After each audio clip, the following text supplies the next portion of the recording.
नमस्कार दर्शकों, प्रारंभ पर आप सबका स्वागत। मेरा नाम संदीप आर के सिंह और जैसा कि आप इस स्लाइड के इमेज से देख पा रहे हैं, आज का जो हमारा विषय है वो तिरुपति बालाजी मंदिर, जो कि हिंदुओं के पवित्रतम स्थानों में से एक है। वहां पर जो एक पीड़ादायक घटना, एक दुख देने वाला कार्य जो किया गया है, जो अंजाम दिया गया है, उस पर हम चर्चा करते हैं, उस पर हम बातचीत करते हैं कि ये हुआ क्या है, कैसे हुआ है, इसके पीछे कारण क्या है, कौन है वो लोग जिन्होंने ये कार्य किया है। हुआ ये है, जैसा हिंदुओं में चलन होता है कि हम जब मंदिरों में दर्शन करने के लिए जाते हैं अपने भगवान का, अपने देवताओं का, तो माताओं का, शक्ति का, और मतलब जो भी हमारे भगवान हैं, देवता हैं, मंदिर छोटा हो बड़ा हो जैसा भी हो, हम वहां से जब अपनी पूजा प्रार्थना करके निकलते हैं तो हम भगवान का दिया हुआ प्रसाद लेकर निकलते हैं। ज्यादातर जगह पर यह प्रसाद पूर्ण रूप से सात्विक होता है। अलग अलग जगह की मान्यताएं होती हैं, उसके हिसाब से अलग अलग तरीके के प्रसाद होते हैं। तिरुपति मंदिर से तिरुपति मंदिर में ये जो प्रसाद होता है वह पूर्ण रूप से सात्विक होता है। यह एक लड्डू वहां पर मिलता है, और जाहिर सी बात है, चूंकि सात्विक प्रसाद है तो उसके इंग्रेडिएंट्स, उसके जो सामग्री है वह भी सात्विक होनी चाहिए, शुद्ध होनी चाहिए। अपने आम दिनों में, जीवन में कौन क्या खा रहा है पी रहा है उससे कोई मतलब नहीं है, पर जिस जगह से जो मान्यता है, कम से कम उतनी हम उम्मीद करते हैं। तो पता चला कि वहां जो लड्डू बट रहे थे, जो प्रसाद बट रहा था, उसमें पहले शुद्ध घी आता था, नंदिनी घी के नाम से, वो कर्नाटक मिल्क फेडरेशन वो देता था। बाद में जब जगन मोहन रेड्डी, एक ईसाई, कन्वर्टेड इनके पिता भी कन्वर्टेड ईसाई थे, नाम से ही पता चल रहा है कि भाई हिंदू लीनियज ही रहा होगा, पर ये जो कि किसी समय में किसी कारणों से लालच में इसमें उसमें कन्वर्ट हो गए। ठीक है भाई, ओके। तो ईसाई सिर्फ हो जाना आपका कार्य नहीं कि आप ईसाई हो गए और आपको अब अपना काम करना है। अब आपका दूसरा काम जो आता है वो होता है कि आपको नॉन बिलीवर्स को, जैसे इस्लाम में काफिर कहते हैं हिंदुओं को, इन लोग क्रिश्चियनिटी में नॉन बिलीवर्स कहते हैं। तो किसी प्रकार के हो सकते हैं, कहीं के भी हो सकते हैं। उनको प्रताड़ित करना, उनको अपने क्रिश्चियनिटी में कन्वर्ट करना, और जो फिलहाल कन्वर्ट नहीं है उसे किसी भी प्रकार से प्रताड़ित करना, उनका एक ध्येय होता है। ठीक है, ये कार्य थमाया जाता है चर्च के माध्यम से कि भैया किसी तरीके से परेशान करो इन लोगों, या इनका धर्म भ्रष्ट करो। अंग्रेजों के टाइम में भी किया है, अब वो इतिहास हम अलग से बात करेंगे। तो इन भाई साहब ने अपने चाचा को, जो कि इनका पूरा परिवार अब क्रिश्चियन ईसाई हो गया है, तो तिरुमला तिरुपति देवस्थान बोर्ड में जगह दिलाई, और फिर वो लोगों ने नियंत्रण करना शुरू किया। तिरुमला तिरुपति देवस्थान बोर्ड एक इंडिपेंडेंट बोर्ड माना जा सकता है, जैसे कि एक अलग से संस्था है और वो मंदिर का प्रबंधन करती है, पर ऐसा है नहीं। दक्षिण के बहुत सारे टेम्पल, करीब 1,10,000 से ज्यादा मंदिर जो हैं, वो राज्य सरकारों के अंतर्गत आते हैं। इसका इतिहास क्या है वो भी हम बात करेंगे। तो जो मुख्यमंत्री है उसका इस बोर्ड में दखल होता है, वो नॉमिनेट करता है कि इस बोर्ड में कौन रह सकता है। तो जगन मोहन रेड्डी ने कुछ क्रिश्चियन और कुछ ईसाई जो है, हिंदुओं के पवित्रतम स्थान को नियंत्रित करने के लिए, मैनेज करने के लिए अपने आदमी घुसा दिए। ठीक है भाई। उसके बाद क्या हुआ, इन लोगों ने क्या किया कि नंदिनी घी को हटाकर उनको बोला कि आप बहुत महंगा दे रहे हैं भाई, शुद्ध चीज महंगी ही आएगी, आप बहुत महंगा दे रहे हैं, और हम जो है सस्ता घी लेंगे। तो इन्होंने जिसको भी ऑर्डर दिया, अपना कॉन्ट्रैक्ट दिया, उन लोगों ने जानवरों की चर्बी से बना हुआ तेल सप्लाई करना शुरू किया तिरुमला मंदिर को, तिरुपति मंदिर को। भाई आप एक बात बताइए, जिस मंदिर, जो पवित्रतम स्थानों में से, जहां पर हजारों करोड़ चढ़ावा आता है, वहां के जो लोग, जो तीर्थालु होते हैं, तीर्थयात्री होते हैं, जो सिर्फ अपनी श्रद्धा भाव से सात्विकता, अपने जीवन में थोड़ा सा सात्विक समय बिताने के लिए वहां जाते हैं भगवान के, उस मंदिर जिसकी हजारों करोड़ की, ये दुनिया के रिचेस्ट टेम्पल्स में से है, वो अपना घी जो है क्या सरकारी ठेका चल रहा है क्या कि सस्ता करना है? आपको बेस्ट करना है ना, वहां पे कोई टेंडर निकालना है आपको। खैर, ये इन लोगों ने बहाना बनाया, बहाना बना के जानबूझ के अब तो ये साफ है कि भाई जो कर रहा है और जो क्या कांड किया है इन्होंने, जानबूझ के इस प्रकार की हरकत की है ताकि हिंदुओं का ये बाद में कह सकें कि तुम्हारा तो धर्म भ्रष्ट हो गया, क्योंकि इन लोगों ने पहले भी, ईसाइयों ने बहुत ही कर रखा है, पूरी दुनिया में कर रखा है। अभी मैं बताता हूँ कहाँ कहाँ कर रखा है। ये इनको अधिकार कैसे मिला? 1925 में अंग्रेजों ने, उससे पहले से भी, एक Madras Hindu religious endowment act 1951 बनाया। तब मद्रास प्रेसिडेंसी थी, राज्य के जो भी हमारे आंध्र प्रदेश, तेलंगाना, केरल, कर्नाटक, तमिलनाडु, ये सब मद्रास प्रेसिडेंसी में ही आते थे, सब पूरा एरिया। तो इन्होंने इस प्रकार का एक एक्ट बनाया, कानून बना दिया कि अब हिंदू मंदिर जो है सरकार के अंतर्गत आएंगे। क्यों? क्योंकि ये लूटने ही तो आए थे ये हिंदू मंदिरों को। कौन यहाँ पर हिंदू मंदिरों को लूटने नहीं आया है? क्यों हिंदू मंदिरों को लूटने आए थे, उसके बारे में संजीव सान्याल जी यह बताते हैं, और उस समय प्रिंसिपल इकोनॉमिक एडवाइजर हैं। उनके बहुत सारे प्रेजेंटेशंस रहे हैं जिसमें उन्होंने यह बताया है कि हिंदू मंदिर इसलिए बहुत ज्यादा धन धान्य से परिपूर्ण हुआ करते थे। एक तो वो देवता का स्थान है, वो सारा धन देवता का है, बाकी जो राजा भी है तो वह भी उसका सेवक है, उस जगह का सेवक है। ये हिंदू धर्म की मान्यता है, सनातन की मान्यता है। इसमें किसी इंसान का, कोई इंसान मालिक नहीं है किसी मंदिर का। जैसे श्री राम जन्मभूमि मंदिर का जो केस हुआ, तो रामलला स्वयं, रामलला विराजमान ही केस करने वाले थे, मतलब वो केस लड़ने वाले माने गए, डेटी को हमने माना, और उनका प्रतिनिधि वकील लोग कर रहे थे या न्यास कर रहा था, जो भी लोग कर रहे थे, या जिसने भी वो लड़ाई लड़ी उसने स्वयं को श्री रामलला विराजमान का प्रतिनिधि माना। आज भी हमारे राजा एक ही, श्री राम अयोध्या में विराजमान है, वही हमारे राजा हैं, बाकी सब है सब प्रतिनिधि जो भी। खैर, तो धन धान्य से परिपूर्ण इसलिए हुआ करते थे क्योंकि लोग चढ़ावा चढ़ाते हैं, आज भी लोग चढ़ावा चढ़ाते हैं, और वह सही दिशा में सही तरीके से खर्च हो, इसका जो है प्रबंधन वहां के मैनेजमेंट पुजारी लोग अपने जीवन में सात्विक जीवन जीते हुए करते थे। ठीक है। और भारत का व्यापार बहुत अद्भुत रहा है, 2000 साल से पहले से रहा है, तभी सब भारत की खोज में चले आते थे। कभी अलेक्जेंडर भी लूटने चला आ रहा है, फिर कभी इस्लामिक अरब आक्रमण हो रहा है, कभी तुर्की आक्रमण हो रहा है, कभी मुगल आक्रमण हो रहा है, फिर कभी जब मिडिल ईस्ट का रास्ता इस्लाम ने पूरी तरह कब्जा कर लिया तो यूरोप के क्रिश्चियन जो है अफ्रीका का चक्कर काटते हुए भारत पहुंच रहे हैं। वास्को डी गामा, कोलंबस भी भारत ढूंढते ढूंढते अमेरिका पहुंच जा रहे हैं। क्या करने के लिए? लूटने के लिए। क्योंकि कोलंबस ने भी अमेरिका पहुंच के कोई वहां का बहुत भला नहीं किया, वो भारत पहुंचता तो भारत को भी लूटने का ही प्रयास करता। किसको लूट रहा था? कहाँ था वो बैंक्स जहां पे पूरा धन धान्य था? हमारे मंदिरों पे। खैर, धर्म भी खराब करना ही था, क्योंकि ईसाइयों का तो एक ही लक्ष्य है कि सारी दुनिया को ईसाई बनाना है, इस्लाम का एक लक्ष्य है कि सारी दुनिया को इस्लामिक बनाना है। आपस में ये लड़ते हैं, जहां पे पाते हैं, जहां तीसरा कोई पाते हैं तो ये उससे लड़ने लगते हैं पहले। जैसे हिंदू धर्म इनके राह में खड़ा है, आज भी खड़ा है। खैर, तो अंग्रेजों ने एक कानून बना दिया, लोगों ने मान लिया, और मंदिरों का नियंत्रण सरकार के अंदर चला गया। ठीक है। तो स्वतंत्रता की लड़ाई तो इसलिए लड़ी गई थी कि अंग्रेजों के जो काले कानून थे, जिनसे भारत का और भारतीयों का नुकसान हो रहा था, उनकी जानमाल की हानि हो रही थी, उनका जीवन बर्बाद हो रहा था, उसको रोका जा सके और अंग्रेजों का राज हटाकर भारतीयों का राज स्थापित किया जा सके, जो भारत के बेहतरी के लिए भारत के नए कानून बनाए, भारतीयों का ध्यान रखें। तो भारतीयों में तो भाई हिंदू भी था, पर पंडित जवाहरलाल नेहरू जो एक्सीडेंटल हिंदू थे, उन्होंने अंग्रेजों के बहुत सारे कानून और बहुत सारी व्यवस्थाओं को एज इट इज कंटिन्यू रखा। फॉर एग्जाम्पल आईसीएस, जो कि आईएएस कालांतर में हो गए, वो एज इट इज ब्यूरोक्रेसी चलती रही। वही लोग जो अंग्रेजों का साथ दे रहे थे, वही नेहरू की भी ब्यूरोक्रेसी में पूरी तरह साथ दे रहे थे। बहुत बढ़िया।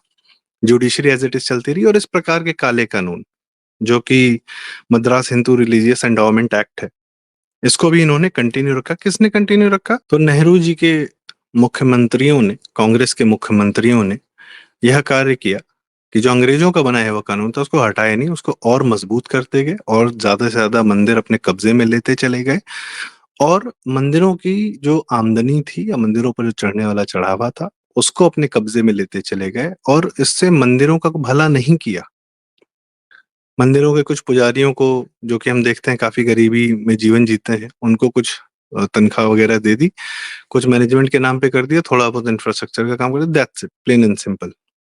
जो छूट मस्जिदों को, वक्फ बोर्ड को, मस्जिदों को प्रबंधन करने वाले बोर्ड्स को, all India Muslim personal law board है, वो सब है, सिखों के जो एसजीपीसी है जो गुरुद्वारों का कंट्रोल रखता है, चर्च ऑफ कोर्स, बहुत सारी चर्चों का जो सीधा प्रबंधन वेटिकन से होके आता है, जो छूट उनको है अपना पैसा स्वयं इस्तेमाल करने की, वो छूट हिंदू मंदिरों को कभी नहीं दी गई इस कानून के माध्यम से।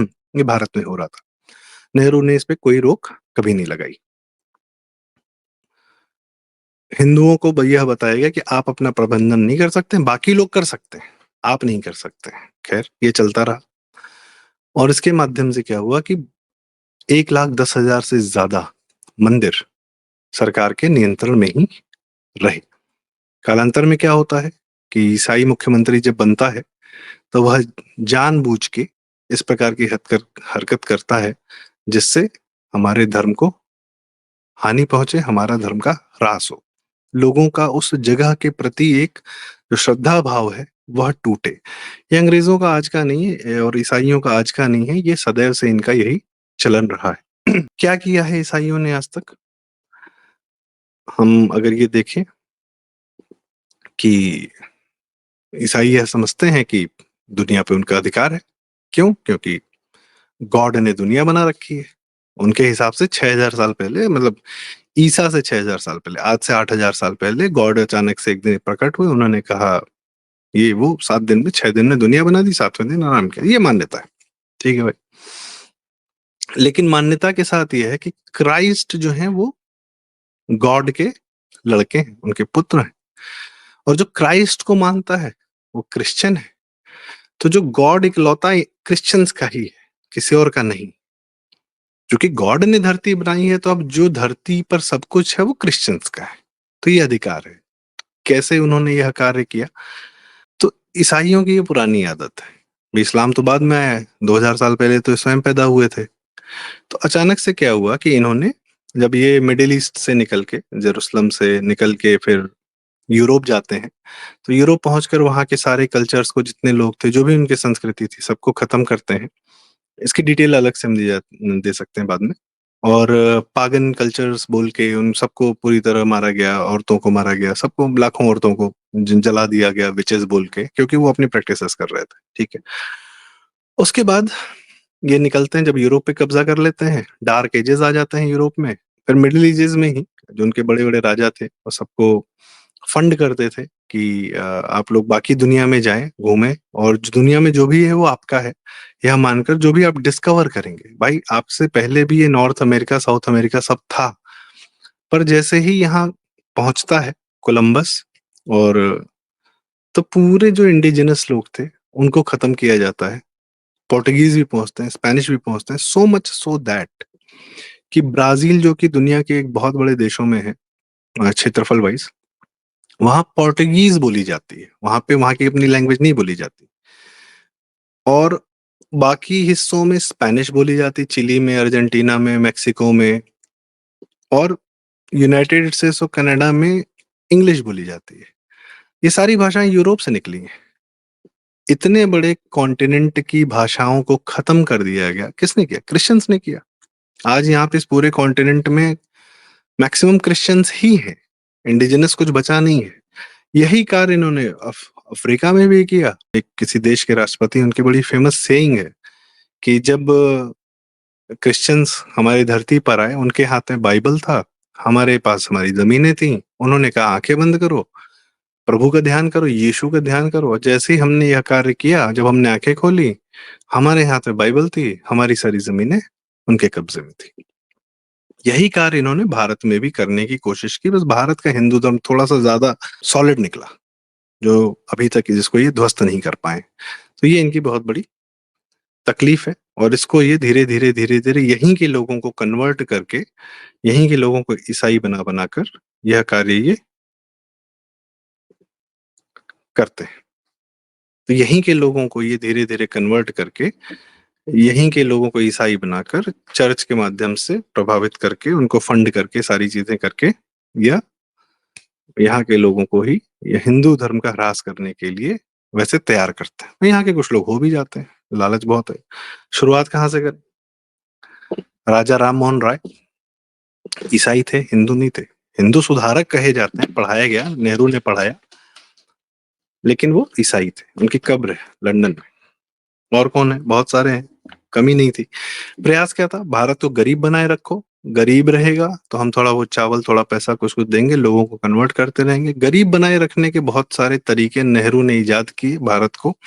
सोशलिज्म, लाइसेंस राज, ये है वो करते रहे। नॉर्थ ईस्ट को पूरा छोड़ दिया मिशनरी के हवाले। तो ये कांग्रेसियों का पूरा ये तंत्र रहा है और ईसाईकरण भारत का होता रहा है। आज के डेट में सबसे ज्यादा ईसाईकरण कहाँ हो रहा है? पंजाब में।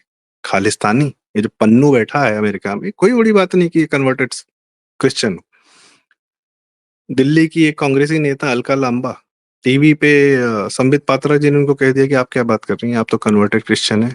चुप हो गई, खंडन नहीं कर पाई इस बात का। कितने छिपे हुए क्रिश्चियंस हैं। एनडीटीवी का मालिक प्रणव रॉय, प्रणव जेम्स रॉय है। तो जितने दिखते हैं, सीताराम येचुरी, ये सब कोई गारंटी नहीं है कि ये लोग हिंदू रहे। ये सब अगर ना भी कन्वर्ट हुए हो तो मन से तो पूर्णतः एंटी हिंदू हैं और व्यवहार वही क्रिश्चियनिटी वाला करते हैं, हिंदू धर्म का ह्रास करने के लिए, हानि करने के लिए। अब हम अगर आगे बात करें लक्ष्य एक ही है कि भाई क्रिश्चियनिटी का एक ही लक्ष्य है कि धरती सब हमारी है, बाकी आगे जो है देखता जाएगा। ये नौटंकी कब तक चलेगी? ये जजमेंट डे तक चलेगी। एक फिल्म आई होगी, एक फिल्म आई थी 2012, बहुत अमेजिंगली ग्राफिक्स और सीजीआई वगैरह का इस्तेमाल करते हैं। क्या था वो? ईसाई का जो मान्यता है कि दुनिया अचानक से खत्म हो जाएगी एक दिन, तो इनके जो ये हर 100 साल पे ये डेट जो है आगे बढ़ाते जाते हैं। इनका चल रहा है कभी कि 1600 में खत्म होने वाली थी, फिर कभी 1800 में खत्म होने वाली थी, फिर कभी 1900 समथिंग में 12 में खत्म होने वाली थी, फिर 100 साल बढ़ा दिया कि 2012 में खत्म होने वाली थी। और 2012 में एक्चुअली बहुत लोग वेट कर रहे थे कि आज खत्म होने वाली है, कुछ ऐसा चल रहा था। इलाज क्या है? इलाज ये है कि हिंदू धर्म स्वयं पर सबसे पहले तो गर्व करे कि हमारे पूर्वजों ने यदि हम इतनी लड़ाइयां लड़कर हजारों साल तक इस्लाम और क्रिश्चियनिटी जैसे सबसे भीषण फोर्सेस को अगर दूर रखा है, अपनी धरती से दूर तो नहीं रख पाए हैं, खैर ये लोग, सेकुलरिज्म नाम का एक कीड़ा इनको और अंदर तक प्रविष्ट कर गया है, पर फिर भी आज हम हैं, 80% हम हैं, दुनिया की सबसे बड़ी जनसंख्याओं में से हैं, एक हमारे पास भौगोलिक देश है। हम इसका महत्व समझें कि एक और हिंदू जीवन जो है, हिंदू पद्धति जीने की कितनी जरूरी है। मैं आगे भी वीडियोस में इस पे चर्चा करूंगा कि कितनी अद्भुत जीवन शैली है हमारी, much better than Christianity and Islam. तो सबसे पहला तो यह है कि विदुर नीति जो है, छठे शाठ्यम समाचरित, ये लड ये प्रसाद में जगन मोहन रेड्डी जैसे लोग इसलिए यह कार्य कर पाए क्योंकि इनको पता है कि अगर हिंदुओं को पता भी चल जाएगा तो कोई इनका आगे पकड़ के कॉलर नहीं पकड़ेगा कि तुम्हारी हिम्मत कैसे हुई कि तुमने ये कर दिया। ये जानते हैं कि हमारा कोई प्रतिकार नहीं होगा, बहुत होगा तो हम 2-3 केस कर देंगे, और जुडिशरी भी इनकी है, ये भी इनको पता है। तो इन्होंने अपना पूरा प्रोटेक्शन बना रखा है, उसके बाद यह कांड करने निकले। इस प्रोटेक्शन तंत्र को तोड़ना है। इनको थोड़ा भय होना चाहिए कि अगर ये कुछ गलत करेंगे हिंदू धर्म के साथ तो कहीं ना कहीं उसका एक रिपरकशन इन पर आएगा। दूसरा, आर्थिक रूप से हमको मजबूत होने का कार्य करना है हिंदुओं को। हमारे व्यापार पे आज की डेट में हम जानते हैं कि बहुत सारे व्यापार तंत्र पे इस्लामिक तंत्र का कब्जा हो रहा है। हमारी जो और अमेरिकन कंपनीज का कब्जा है हमारे इकोनॉमिक सिस्टम पर। उससे हमको बचना है। जो आत्मनिर्भरता की बात की जाती है वो बहुत जरूरी है, और अपना व्यापार तंत्र जो है हमें किसी न किसी प्रकार से बढ़ाना ही बढ़ाना है, क्योंकि हिंदू धर्म को बचाने का कार्य भी व्यापारियों ने सबसे ज्यादा किया है। जितने मंदिर, जब मंदिर तोड़ रहे थे सब, तब हिंदू व्यापारी, मारवाड़ी लोग, और जो जिस जैन जिस क्षमता में था उसने उस प्रकार से हिंदू धर्म को बचाए रखने का प्रयास किया। तभी हम इनसे लड़ भी पाएंगे, क्योंकि अर्थ एक बहुत बड़ी शक्ति है और यही व्यापार हमारी शक्ति था। तभी उसी को लूटने के लिए ये 2000 साल से चले आ रहे हैं यहाँ पर। एक और काम हम क्या कर सकते हैं? हिंदुओं को ये समझना बड़ा जरूरी है कि आपका ही सत्ता में रहना बड़ा जरूरी है लगातार, कोई रहे, डजेंट मैटर। अगर हिंदू है, हिंदूवादी विचार का है, हिंदू सोच का आदमी है, एंटी हिंदू नहीं है, उसी का सत्ता में रहना जरूरी है। सत्ता अपने आप में बहुत चीजें निर्धारित करती है। हिंदूवादी विचार और उसके जो नेता है, जो नेतृत्व दे सकता है, उसका सत्ता में रहना जरूरी है। बाकी सारी बातें इंफ्रास्ट्रक्चर दिस दैट ये वो, अभी मैं एक और वीडियो बनाऊंगा जिसमें आप ये देखेंगे कि जो नेता, जो नेतृत्व, जो इंसान हिंदूवादी सोच का रहा है, सनातनी परंपरा का रहा है, they have been the best administrators and the best people to govern states and the country. For example, छोटा सा एग्जाम्पल दे देता हूं, नरसिम्हा राव जी ही थे। भारत की आर्थिक प्रगति शुरू हुई है उनके द्वारा लाए गए लिबरलाइजेशन से। तब तक तो ये जो नेहरू कांग्रेसी थे, इन्होंने लाइसेंस राज और बड़ी अच्छी किताब है रिफॉर्म नेशन, उस पर भी हम बात करेंगे। अटल जी के जमाने में आप देखिए इंफ्रास्ट्रक्चर पे क्या काम हुआ। मोदी जी के जमाने में हम देख ही रहे हैं, उन्होंने गुजरात में क्या कार्य किया, अद्भुत कार्य किया, शांति स्थापित की, दंगे बंद कराए। योगी जी के कार्यकाल में हम देख रहे हैं कि उत्तर प्रदेश में किस प्रकार का परिवर्तन आया। हेमंत बिश्व शर्मा जी के कार्यकाल में देख रहे हैं, यहाँ तक कि जम्मू कश्मीर में जब पहला हिंदू नेतृत्व पहुंचा है, मनोज सिन्हा, तब जाके थोड़ी शांति स्थापित हुई है, थोड़ी इकोनॉमी ठीक हुई है। और उदाहरणों की कोई कमी नहीं है। तो यह मानना बड़ा जरूरी है कि हिंदूवादी नेता जो हिंदुओं के वोट से बनता है, उसको ही बनाए रखना बड़ा जरूरी है सत्ता में। सबसे पहली शर्त ये, जो मुस्लिम वोट बैंक और ईसाई वोट बैंक के भरोसे चला आ रहा है, अखिलेश यादव, राहुल गांधी, जगनमोहन रेड्डी, उदयनिधि स्टालिन, तेजस्वी, उद्धव ठाकरे, उमर अब्दुल्ला, शरद पवार, मुलायम सिंह यादव, जो इनके भरोसे, जो मुस्लिम वोट बैंक और इनके भरोसे आ रहा है, उसको थोड़ा सा सत्ता से दूर रखिए। वो आपका नहीं, हिंदू नाम का हो सकता है, पर वो आपका तो कतई नहीं। उसके जमाने में यही होगा कि कारसेवकों की हत्या होगी, मंदिर भी तोड़े जाएंगे, कुंभ का प्रबंधन आजम खां जैसे आदमी को दिया जाएगा, जो अखिलेश यादव ने किया। माफिया राज पनपेगा, हिंदू भागेगा अपने घर से, परिवार छोड़ के किसी और प्रदेश में जाके नौकरी करेगा, कुछ भी करेगा। यही इन सबके कार्यकाल में होगा। साउथ में अगर होता है तो साउथ में इस प्रकार की हरकतें होती हैं। डीएमके का पूरा कार्डर क्रिश्चियन हो चुका। उदयनिधि स्टालिन साफ साफ बोलता है कि मैं तो कन्वर्टेड क्रिश्चियन हूँ। मैं तमिलनाडु के ए राजा वगैरह, इन सब की हरकतें साफ साफ बताती हैं कि जिस प्रकार से मिशनरियों को पूरी तरह छूट दे रखे हैं। हमारा स्पेस ये खाते जा रहे हैं क्योंकि इनकी एक मान्यता है। हमको अपनी मान्यता पर ज्यादा भरोसा करना है। हमको यह समझना है कि हम जो है, हमारा जो आत्मविश्वास है वो ज्यादा स्वयं पर होना चाहिए, ना कि हम बिछ जाएं अंग्रेजों के सामने, अमेरिकन के सामने, ईसाइयों के सामने। जो हमारे यहाँ के बहुत सारे लोगों का चरित्र है, हमें आसपास दिखता है। ऐसे लोग को पहचानने की आवश्यकता है और यह अब तय करने की आवश्यकता है कि हिंदू मंदिरों का कंट्रोल सरकारों के हाथ से हटे। ढंग के लोग, हिंदुओं में कमी नहीं है, अच्छे लोगों की बहुत सारे कमाल के लोग हैं, उनके हाथ में नियंत्रण है। भाई राम जन्मभूमि न्यास बना है ना, जो श्री राम, जिसके माध्यम से श्री राम मंदिर का निर्माण हुआ और वहां का मैनेजमेंट देख रहे हैं, तो वो न्यास है। वैसे बहुत सारे लोग हैं हमारे, बिना सत्ता में रहे। गोरक्षनाथ पीठ ने जिसमें जहाँ से श्री योगी आदित्यनाथ जी आते हैं, श्री दिग्विजयनाथ जी थे, श्री अवैधनाथ जी थे, उन सब ने बिना सत्ता में रहे हिंदू धर्म के लिए समाज में रहकर, राजनीति में रहकर कार्य किया। श्री अशोक सिंघल जी थे। कमी नहीं है हमारे यहाँ लोगों की, जो हमारे मंदिरों का, हमारे समाज का बेहतर प्रबंधन कर सकते हैं। इसकी आज की डेट में सख्त आवश्यकता है, वरना